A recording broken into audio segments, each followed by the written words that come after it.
हर हर महादेव, जय श्री सीताराम, जय बजरंगबली। शनि का उपाय करते करते अगर आप थक चुके हैं और कोई भी लाभ आपको नहीं प्राप्त हो पा रहा है ना, तो आपको क्या करना है? एक बार इस प्रयोग को करके देख लीजिए और परिणाम खुद देखिए।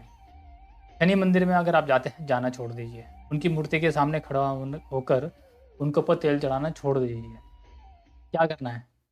शनि का जो भी एक विग्रह बना रखा है, पहली बात तो मूर्ति का कहीं कोई विधान नहीं दे रखा, और शनि देव की पूजा करने के बाद उनका विसर्जन करना चाहिए, जो कि हम में से बहुत सारे लोग नहीं करते।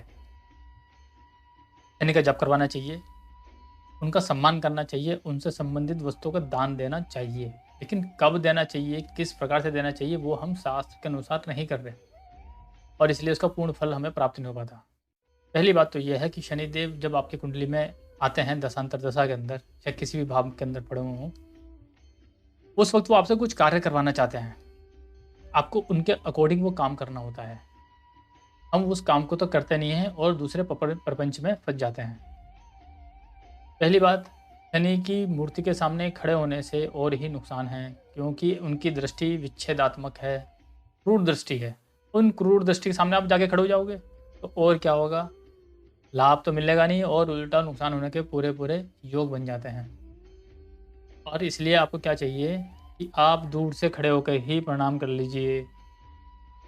तेल का अगर दान किसी को बता रखा है तो मंदिर के पुजारी को दे दीजिए, वही अपने आप उनका सदुपयोग कर लेंगे। जो उनसे संबंधित पूजा बता रखी है वो दूर से ही कीजिए। मूर्ति को कभी भी स्पर्श नहीं करना चाहिए। स्पर्श करते साथ ही जो उनके कुछ न कुछ जो कारक भाव हैं, कारक तत्व हैं ना उनके, वो तो आपको प्राप्त होने लग जाएंगे। जैसे कि अंधेरे में रहना, आइसोलेशन में रहना, योग में प्रवृत्त होना और दुनिया से वैराग्य। तो वो वैराग्य कब आएगा? जब तक आपको चोट नहीं पड़ेगी। तो इसलिए फिर आपको ऊपर चोट पड़ने लग जाती है, आपको बार बार दुख की अनुभूति होने लग जाती है, आपके अपने ही अपना साथ छोड़ने लग जाते हैं। क्योंकि तभी तो आपको वैराग्य प्राप्त होगा ना, और शनिदेव वैराग्य प्रदान करने वाले ग्रह हैं। तो ऐसे में फिर क्या होगा? फिर आप कहोगे जी हमें तो वो लाभ नहीं मिल रहा। लाभ इसीलिए नहीं मिल रहा क्योंकि आप पूजा तो कर रहे हैं सांसारिक सुखों की प्राप्ति के लिए, जबकि वो दे सकते हैं क्या? वो तो आपको वैराग्य दे सकते हैं।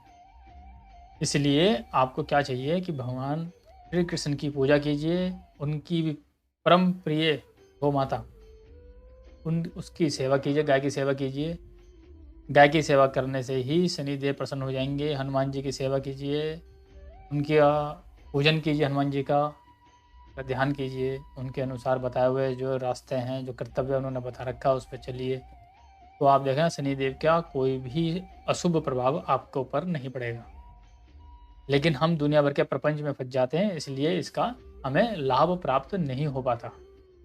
आप इसको करके देखिए क्या करना है। एक तो मंदिर जाना छोड़ो, शनि मंदिर नहीं जाना, आपको हनुमान मंदिर जाना है। हनुमान मंदिर जाके हनुमान जी के दर्शन करने हैं, प्रार्थना करनी है और उनको उनका यथेष्ट भोग रामचरितमानस का पाठ करें और रामचरितमानस को सुने और याद करने की कोशिश करें।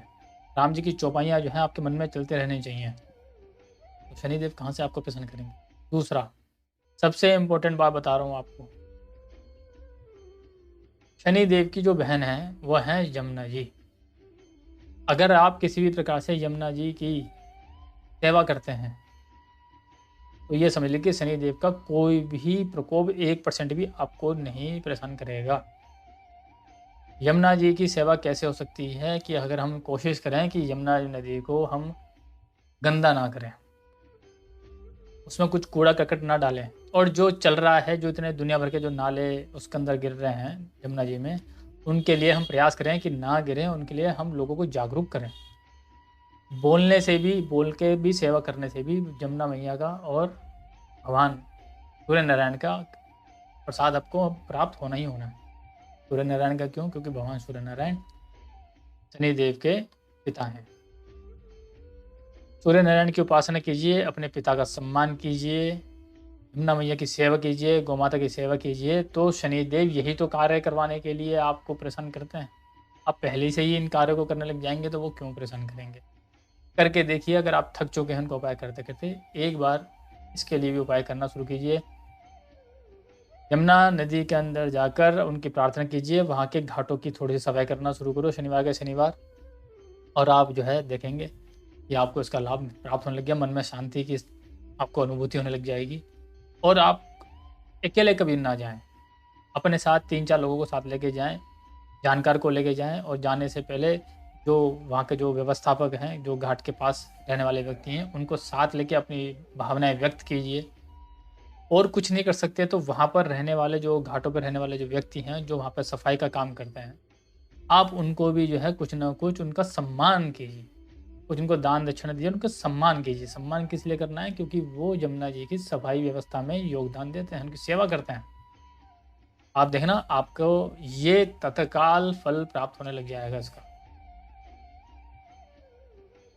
आपको इसका कैसा अनुभव रहा? आप ये कमेंट्स करके ज़रूर बताएँ। हर हर महादेव! जय श्री सीताराम।